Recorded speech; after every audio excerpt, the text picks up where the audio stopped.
Once upon a time, a king sought a husband for his beloved daughter. He invited the 3 finest warriors in the kingdom to compete for her hand. The challenge was simple. The man who could make the princess happiest would win and marry her. When the warriors arrived at the palace, they were taken aback to find that the princess was blind. The first warrior, discouraged by this, offered her magnificent jewels. Since she could not see them, she refused his gift. The second warrior, equally unmotivated to win, displayed his impressive swordsmanship. However, she could not witness his prowess, and he too was rejected. The third warrior, unlike the others, approached the situation with kindness. He sat with the princess, engaged her in conversation, and made her laugh. He vowed to care for her and ensure her happiness. The princess smiled, enjoying his company immensely. Seeing this, the king declared the third warrior the winner. At that moment, the king asked his daughter to remove her blindfold. It was revealed that she was not blind after all. The test was designed to find the one who would truly care for her, regardless of appearance.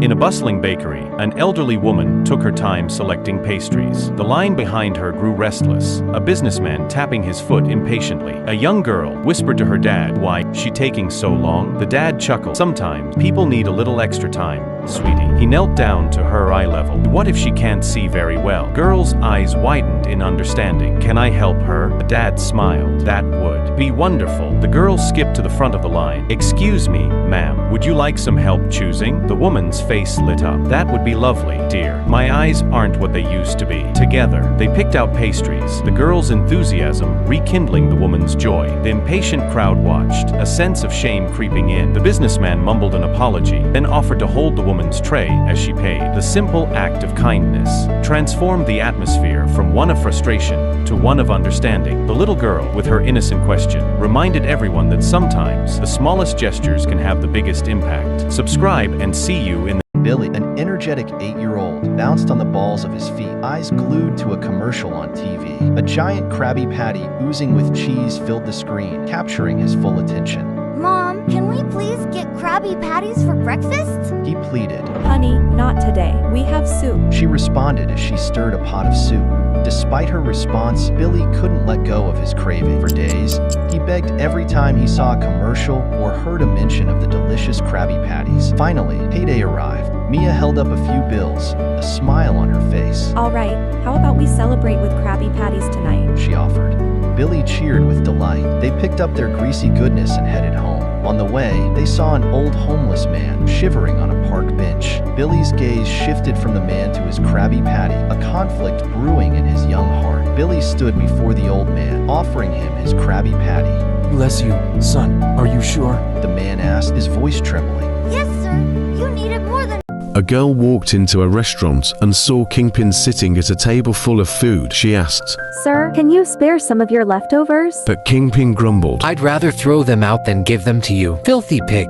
Feeling hurt, she thought to herself. It's hopeless. No one would help me. Even my own parents kicked me out. She then saw Charlie Cox, who was seated at another table, eating his meal. She approached him and asked, "Sir, I beg of you, can I have your leftovers even if it's a little piece?" but Charlie ignored her, finished his meal, and threw the leftovers. She cried. "What should I do? I haven't eaten in days. If I can't find food soon, I'll die." Tears rolled down her face. Suddenly, she felt a tap on her shoulder. It was Charlie, carrying freshly cooked food for her. "I couldn't stand by and let you eat my leftovers, so here is fresh food. He said, Also, here is my calling card. If you need anything, I'm happy to help."